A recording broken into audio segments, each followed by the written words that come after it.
15 cellules d'un côté, 15 cellules de l'autre. Donc dès qu'on parlait, tout le monde entendait. Et donc lui, il s'est mis à parler, il a dit, bon écoutez, je vais vous expliquer, on va parler. Donc il a dit, il faut arrêter de penser à vos familles. Arrêtez de penser à votre vie que vous aviez avant. La vie que vous avez avant, mettez-la en suspens, elle n'existe plus. Vos familles, vos femmes, vos amis, ça n'existe plus. Vous avez une vie maintenant, elle se mesure à 1m30 sur 1m70. Ça va être ça, votre vie. Cette vie-là, vous allez l'aimer. Donc ils disent ce discours-là, donc moi je l'écoute en direct, je dis qu'est-ce qu'il est en train de dire. Vous allez l'aimer, vous allez faire votre sport dedans, vous allez vous cultiver dedans, vous allez apprendre des langues dedans, on a appris l'anglais, l'arabe, donc il y en a qui s'appellent l'espagnol, parce qu'il y avait différentes nationalités, et vous allez vivre comme ça. Sur le coup, dès que je l'ai entendu, j'ai dit mais qu'est-ce qu'il dit celui-là? Je dis pas mais qu'est-ce qu'il est en train de me dire? Je suis ici, je besoin de me suicider, il me dit pour aimer ça. Mais forcément, mais ce discours-là, bizarrement, il m'a fait du bien. Il m'a aidé à accepter un peu accepter entre guillemets, parce qu'on n'accepte jamais, ça. Et, je ne sais pas quel mot je vais pouvoir mettre dessus, mais j'ai intégré, on va dire, cette problématique-là que je vivais à ce moment-là de ma vie, en disant que voilà, je vais me mettre en mode survie. Je vais arrêter de penser, effectivement ça me fait du bien de ne plus penser à ma famille, de ne plus penser à ce qui se passe dehors, parce que c'est ce qui me faisait le plus mal.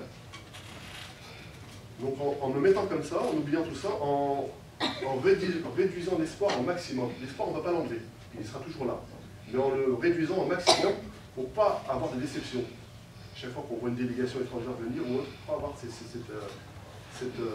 déception qui a un impact qui peut être mortel. Cet impact qui peut être mortel dans cette situation-là. Donc forcément, on essaie de prendre ces éléments-là pour pouvoir survivre. Et c'est un combat de toutes les minutes. De toutes les minutes, de toutes les secondes, on combat contre soi-même. Contre le fait de ne pas craquer parce que tout est fait. Tout est fait pour pouvoir craquer. C'est-à-dire que Guantanamo, c'est une machine. C'est une machine qui a été mise en place. C'est une machine à créer de la haine, mais de la haine mortelle vis-à-vis des États-Unis d'Amérique et du monde occidental en général. Il faut résister à ça, résister à ces démons à soi, à la violence qu'on a en face de vous, au fait qu'on est un numéro, qu'on n'est plus humain, on est déshumanisé, on n'est plus humain, on est un numéro. Tout ça, ça prend du temps. Ça prend du temps. Et venant pas d'un pays qu'on pourrait dire d'une dictature ou d'un pays venant des États-Unis d'Amérique, qui est une grande démocratie, il y a cette dimension-là qu'on n'arrive pas à accepter en fait. Que ces gens-là puissent vous faire savoir en disant que, mais normalement, vous n'êtes pas comme ça, c'est pas vous qui faites ça. Et tout ça, c'est un processus qui prend du temps, qui m'a pris 15 ans, en fait 10 ans, on va dire 10 ans à pouvoir faire le tri, à pouvoir nommer les choses. Mais à ce moment-là, c'était un peu sur ce mode-là que je me suis mis personnellement, après d'autres ont de façon faire, pour pouvoir survivre là-bas.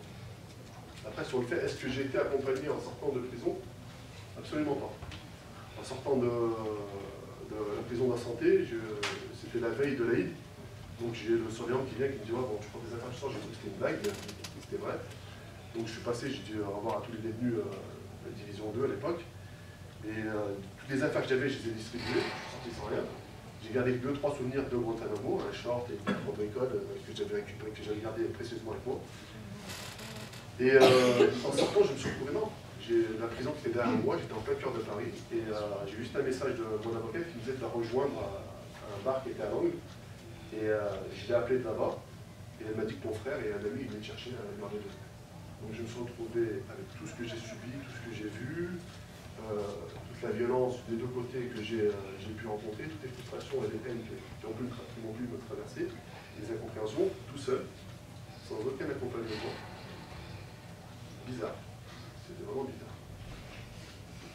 Moi aussi, je dis ça, je me comprends pas, je comprends pas les côtés des fois. Donc pour mettre en prison, ils sont capables de le faire, mais pour pouvoir suivre, parce que qu'est-ce que j'ai fait? J'aurais pu être une bombe à retardement. Je suis passé par Guantanamo, je suis passé par l'Afghanistan. Et à Guantanamo, je vous dis, c'est une machine à créer de la haine et de la frustration. C'est-à-dire que vous rentrez, vous êtes bien, vous sortez de là-bas, vous êtes une bombe à retardement. Il faut savoir que la plupart je n'ai pas de statistiques, mais beaucoup de gens que j'ai connus là-bas sont morts au front en Irak ou en Syrie. Donc des mecs qui n'ont jamais pu passer ce cap-là, de se dire voilà, je vais essayer de dépasser tout ça. Mais tout est fait pour ça. Tout est fait pour au final vous sortir comme ça. vous gardez un chat ou un chien dans 40 jours dans un endroit et vous le piquez tous les jours, le jour où, dans le noir, le jour où vous le lâchez, il vous saute à la gorge. C'est exactement ça. Donc forcément, moi je suis sorti sans aucun accompagnement. J'avais une dame qui était formidable, que j'avais connue en prison, qui était psychologue, avec qui j'ai travaillé un peu, qui était psychiatre, avec qui j'ai travaillé un peu avec la pâte à modeler, mais il faut savoir qu'en fait, même pour me livrer au psychiatre, je ne pouvais pas, parce qu'ils étaient avec Guantanamo, ils étaient là pour me torturer. Donc forcément, dès que je suis sorti de là-bas pour me mettre face à un psychiatre, à dépasser, de me dire que non, peut-être que celui-là, il fait son... J'étais en mode défensif, j'étais toujours sur le même mode que j'avais enclenché dès que j'étais détenu. Donc forcément, j'ai dû mettre, pour voir un psychiatre, 10 ans. Enfin, pour pouvoir me lâcher un peu.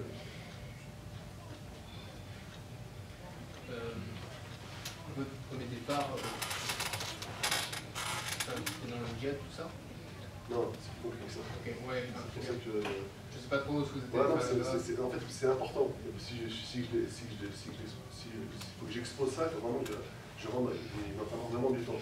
Parce qu'avec tout ce qu'on voit maintenant, ça va rentrer dans une catégorie, et c'est pas ça, c'est pas le but de rechercher. Moi, ce que je veux partager, c'est la réalité de ce que j'ai vécu.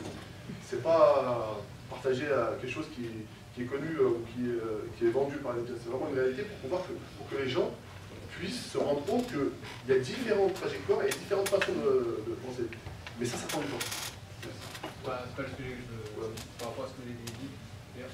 Des choses qui sont un peu peut-être régies par la colère, et comme vous dites, après quand on reste aussi longtemps dans un endroit où on démultiplie cette colère, comment ça se passe quand on sort?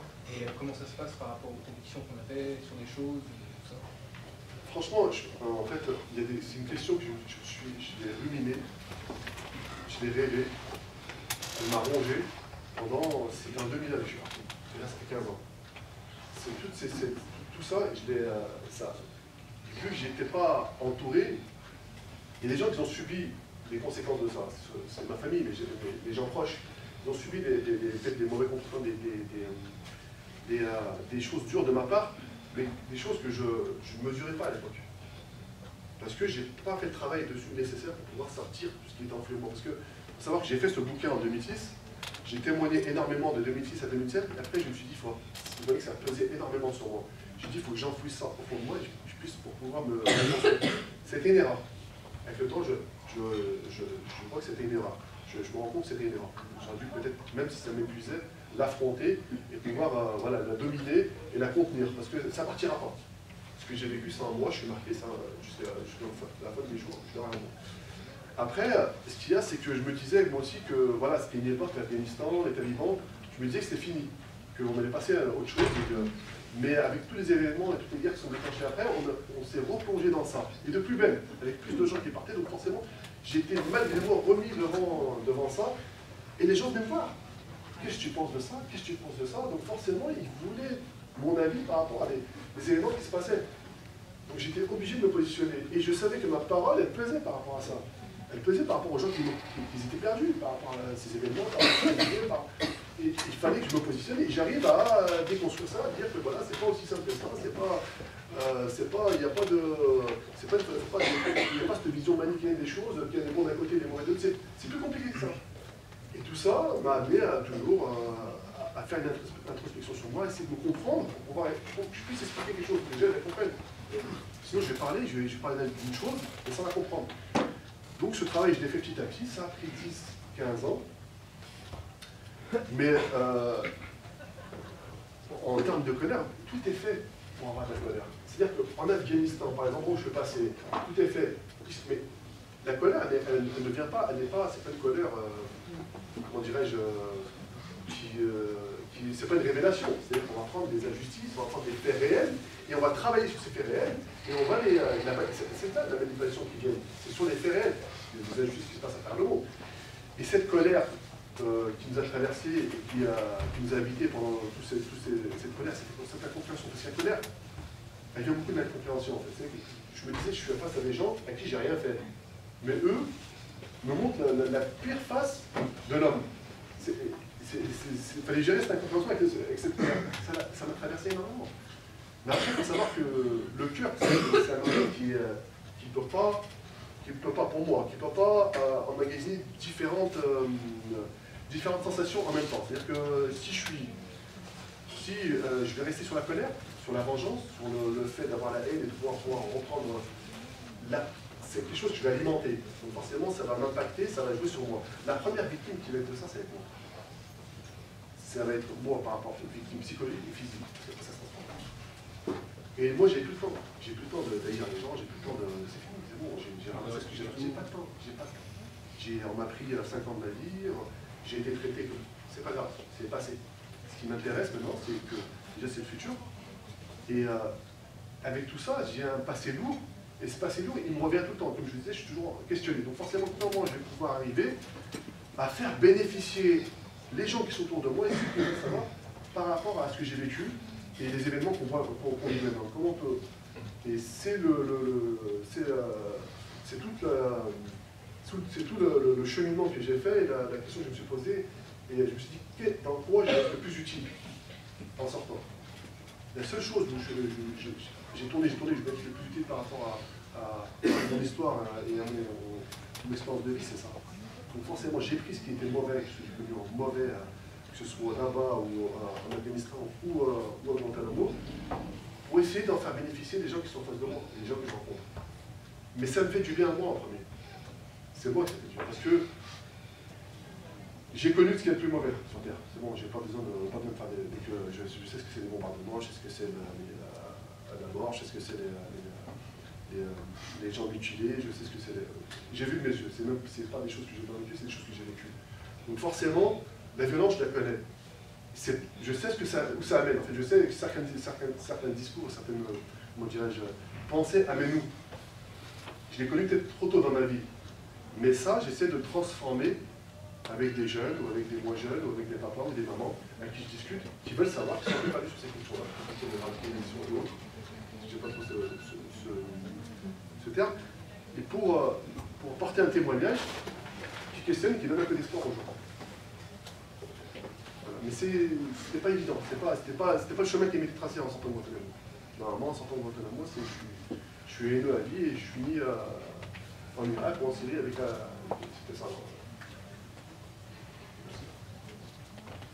Vous avez eu 3 visites de la DST, vous avez pu leur parler librement à ce moment-là? En fait,